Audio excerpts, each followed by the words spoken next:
मैं हूँ Genghis Khan के गुलाम। आइए देखते हैं चंगेज खान अपने गुलामों के साथ क्या क्या करता था। तो चैनल को सब्सक्राइब कर लीजिए और वीडियो को पूरा देखें और अपनी राय कमेंट में जरूर दें।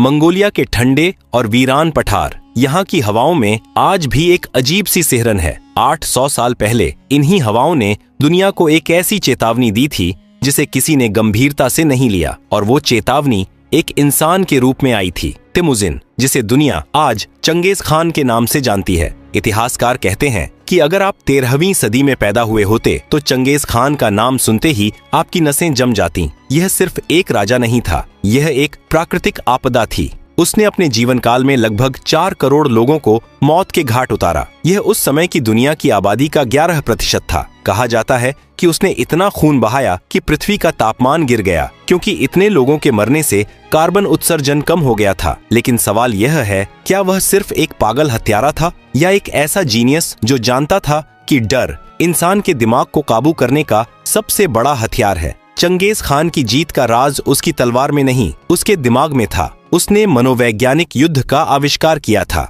जब मंगोल सेना किसी शहर पर हमला करती तो वे एक भयानक तकनीक अपनाते। वे पकड़े गए कैदियों और गुलामों को मारते नहीं थे, बल्कि उन्हें अपनी सेना के सबसे आगे खड़ा करते थे। सोचिए उस मंजर को, दुश्मन के तीरंदाज जब मंगोलों पर तीर चलाते तो उन्हें अपने ही देश के निहत्थे लोगों, अपने भाइयों और बेटों को मारना पड़ता था। इन गुलामों को मानव ढाल की तरह इस्तेमाल किया जाता था। चंगेज खान जानता था कि दुश्मन का मनोबल तोड़ने के लिए उसे शारीरिक नहीं बल्कि मानसिक चोट पहुंचानी होगी। साल 1206 में मंगोल साम्राज्य की स्थापना के बाद 1209 में उसने तंगुत साम्राज्य पर हमला किया। वहां उसने 30,000 गुलामों को सबसे आगे खड़ा कर दिया। मंगोल सेना को खरोंच तक नहीं आई और तंगुत साम्राज्य लाशों के ढेर में बदल गया। चंगेज खान का एक और अजीब शौक था। वह जीत का जश्न महलों में नहीं बल्कि खोपड़ियों के पिरामिड बनाकर मनाता था। जब वह किसी शहर को जीतता तो वहां के हर जीवित प्राणी, इंसान, कुत्ते, बिल्लियां, सबको मारने का आदेश देता। उसका तर्क था, अगर कोई भी जिंदा बचा तो वह भविष्य में मेरे खिलाफ बगावत कर सकता है। इतिहासकार जुवैनी लिखते हैं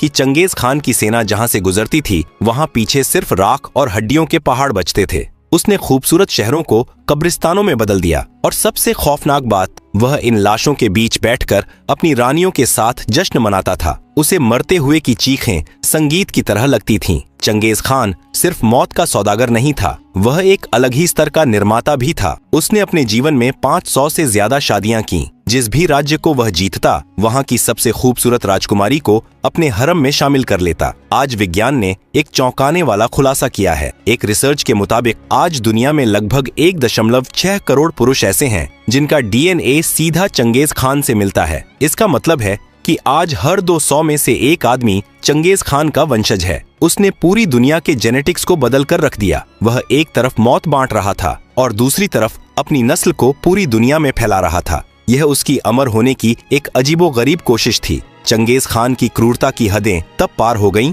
जब बात उसके परिवार पर आई। साल 1221, फारस, आज का ईरान का शहर निशापुर, यह उस समय दुनिया का सांस्कृतिक केंद्र था। चंगेज खान का दामाद तोकुचर निशापुर के एक तीरंदाज के हाथों मारा गया। जब यह खबर चंगेज की बेटी तक पहुंची तो वह गम से पागल हो गई। उसने अपने पिता से बदला मांगा। चंगेज खान ने अपनी बेटी के आंसुओं का जवाब दुनिया के सबसे बड़े कत्लेआम से दिया। उसने अपनी सेना को आदेश दिया कि निशापुर में एक भी चीज जिंदा नहीं बचनी चाहिए, न इंसान, न जानवर, न परिंदे, यहाँ तक कि वहाँ की जमीन को भी इतना खोद दो कि वहाँ दोबारा घास भी न उग सके। अगले 10 दिनों में निशापुर में 17 लाख लोग मारे गए। पुरुषों, महिलाओं और बच्चों के सिर काटकर अलग अलग पिरामिड बनाए गए। चंगेज खान की बेटी ने खुद उस शहर की तबाही को अपनी आंखों से देखा। यह बदला नहीं था, यह प्रलय थी। इतिहासकार कहते हैं कि सत्ता का नशा शराब से भी ज्यादा खतरनाक होता है। चंगेज खान को दुनिया जीतने के बाद एक अजीब सी कुंठा होने लगी थी। उसे लगने लगा था कि इंसान तो उसके सामने कीड़े मकोड़े हैं। अब उसे कुदरत के सबसे ताकतवर जानवरों को हराना था। उसे एक बेहद खौफनाक शौक चढ़ा, मरते हुए हाथियों की चीखें सुनना। हाथी, जो जंगल का सबसे विशाल और शांत जानवर होता है, चंगेज खान के लिए मनोरंजन का खिलौना बन गया था। वह एक ऊंची पहाड़ी पर अपना सिंहासन लगवाता और वहां बैठकर शराब पीता। नीचे उसकी सेना 100 हाथियों को पकड़ कर लाती और उन्हें पहाड़ी की छोटी से नीचे धक्का दे देती। जब वो विशाल जानवर पहाड़ से लुढ़कते हुए नीचे गिरते, उनकी हड्डियां टूटती और वो दर्द से चिंघाड़ते, तो उस मंजर को देखकर चंगेज खान जोर जोर से हंसता था। मनोवैज्ञानिक मानते हैं कि यह सैडिस्टिक पर्सनैलिटी डिसऑर्डर का चरम था। उसे यह महसूस करना अच्छा लगता था कि दुनिया का सबसे बड़ा जानवर भी उसके सामने बेबस है। उसकी हंसी के पीछे एक गहरा असुरक्षा भाव था जिसे वो क्रूरता से छिपाता था। साल 1227। चंगेज खान अब 65 साल का हो चुका था। उसने चीन के पश्चिमी शिया साम्राज्य को हरा दिया था, लेकिन तभी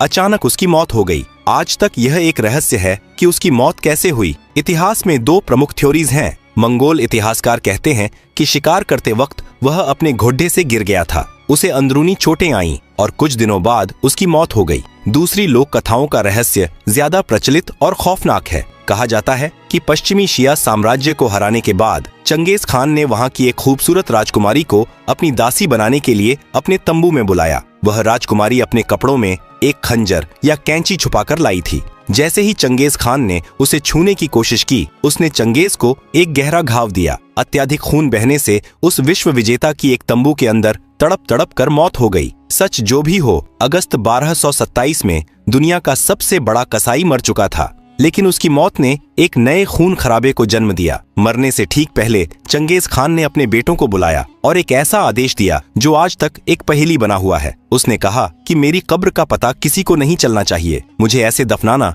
कि मेरे ऊपर से घोड़े दौड़ जाए और वहां घास उगाए। अगर किसी ने मेरी नींद में खलल डाला तो मेरा रूहानी कहर उस पर टूट पड़ेगा। उसे डर था कि जिन करोड़ों लोगों को उसने मारा है, उनके वंशज उसकी कब्र को खोदकर उसकी हड्डियों को अपमानित करेंगे। इसलिए उसने गुप्त अंतिम संस्कार का आदेश दिया। चीन से मंगोलिया तक चंगेज खान के शव को एक विशाल ताबूत में रख कर लाया गया। इस अंतिम यात्रा में उसके सबसे वफादार 2000 सैनिक और गुलाम शामिल थे। लेकिन यह कोई आम अंतिम यात्रा नहीं थी, यह मौत का जुलूस था। चंगेज के बेटों ने आदेश दिया था कि रास्ते में जो भी मिले, इंसान, जानवर, परिंदा, उसे मार डालो। किसी को पता नहीं चलना चाहिए कि महान खान की लाश यहाँ से गुजरी है। सोचिए उस मंजिर को, हजारों किलोमीटर का सफर। रास्ते में जो भी गांव आया उसे जला दिया गया। जो किसान खेत में काम कर रहा था उसका सिर काट दिया गया। जो व्यापारी रास्ते से गुजर रहा था उसे तीरों से भून दिया गया। मकसद सिर्फ एक था, कोई गवाह जिंदा न बचे। इतिहासकार अनुमान लगाते हैं कि सिर्फ उसकी लाश को दफनाने के लिए ले जाते वक्त ही रास्ते में लगभग 20,000 बेगुनाह लोगों को मार दिया गया था। आखिरकार वो काफिला मंगोलिया के एक गुप्त स्थान पर पहुंचा। कुछ लोग कहते हैं कि यह बुरखान खालदुन पहाड़ के पास था, जहां चंगेज का बचपन बीता था। वहां एक विशाल कब्र खोदी गई। चंगेज खान को उसके बेशकीमती खजाने, हथियारों और 40 दासियों, जिन्हें शायद जिंदा दफनाया गया, के साथ दफन कर दिया गया। लेकिन अब उस गुप्त वसीयत का सबसे खौफनाक हिस्सा पूरा होना था। जिन 2000 गुलामों ने कब्र खोदी थी, जैसे ही उनका काम खत्म हुआ, चंगेज के सैनिकों ने उन सभी 2000 गुलामों का सिर काट दिया ताकि वो गुलाम कभी किसी को कब्र की जगह न बता सकें। लेकिन कहानी यहाँ खत्म नहीं हुई। जिन 800 सैनिकों ने उन गुलामों को मारा था, जब वो वापस राजधानी काराकोरम लौटे तो उन्हें शानदार दावत दी गई और फिर जश्न के बीच में ही एक दूसरी सैन्य टुकड़ी ने उन 800 सैनिकों को भी घेर कर मार डाला।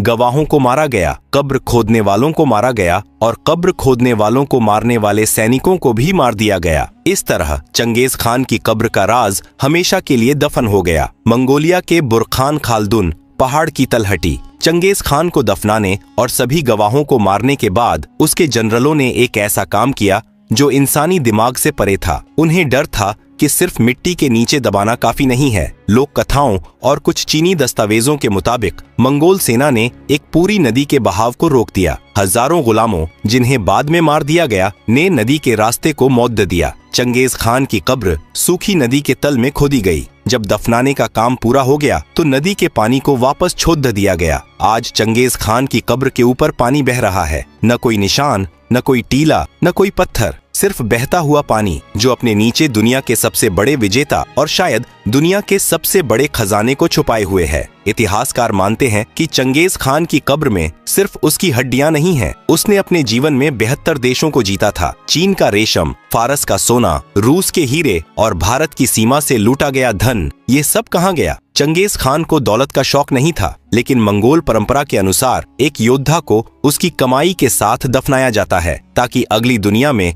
उसे किसी चीज की कमी न हो। पुरातत्वविदों का अनुमान है कि उस गुप्त कब्र में आज के हिसाब से अरबों खरबों डॉलर का सोना और कीमती रत्न दफन हो सकते हैं। यह दुनिया का सबसे बड़ा नॉन रिकवर्ड खजाना है। मंगोलिया के लोग चंगेज खान की कब्र को खोजने से क्यों डरते हैं? इसके पीछे एक वैज्ञानिक और ऐतिहासिक डर है। ये डर जुद्दा है चंगेज खान के वंशज तैमूर लंग से। 1941 में सोवियत रूस के तानाशाह जोसेफ स्टालिन ने उज्बेकिस्तान में तैमूर लंग की कब्र खुदवाने का आदेश दिया। स्थानीय मुस्लिम बुजुर्गों ने रूसी वैज्ञानिकों को चेतावनी दी कि अगर तुमने तैमूर की नींद में खलल डाला तो युद्ध का ऐसा दानव बाहर निकलेगा जो दुनिया को खा जाएगा। वैज्ञानिकों ने इसे अंधविश्वास माना और 19 जून 1941 को कब्र खोल दी। कब्र के अंदर एक पत्थर पर लिखा था, जब मैं अपनी कब्र से उठूंगा तो पूरी दुनिया कांपेगी। और ठीक 3 दिन बाद 22 जून 1941 को हिटलर ने रूस पर हमला कर दिया। यह इतिहास का सबसे खूनी आक्रमण था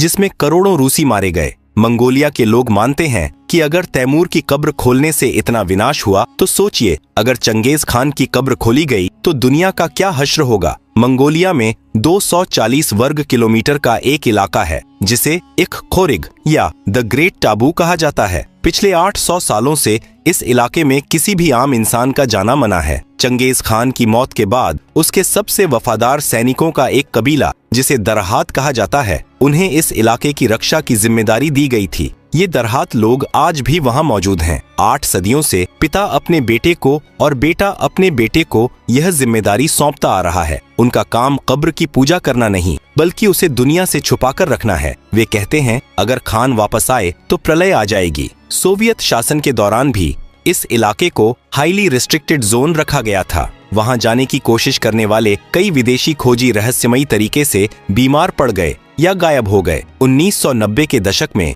जब मंगोलिया में लोकतंत्र आया तो जापान और अमेरिका की एक टीम ने गुरवान गोल प्रोजेक्ट शुरू किया। उनका मकसद था चंगेज खान की कब्र ढूंढना। उन्होंने कुदाल या फावड़े का इस्तेमाल नहीं किया बल्कि सैटेलाइट इमेजरी और ड्रोन का इस्तेमाल किया। उन्हें एक जगह पर कुछ अजीब विसंगतियां दिखाई दी। ऐसा लगा कि उन्हें कब्र मिल गई है, लेकिन तभी अचानक अजीब घटनाएं होने लगीं। टीम के कई सदस्य बीमार पड़ गए, गाड़ियों के टायर्स बिना वजह फटने लगे और फिर मंगोलिया की संसद और जनता ने विरोध कर दिया। मंगोलिया के लोग सड़कों पर उतर आए। उनका कहना था कि हम नहीं चाहते कि हमारे पूर्वज की नींद खराब हो।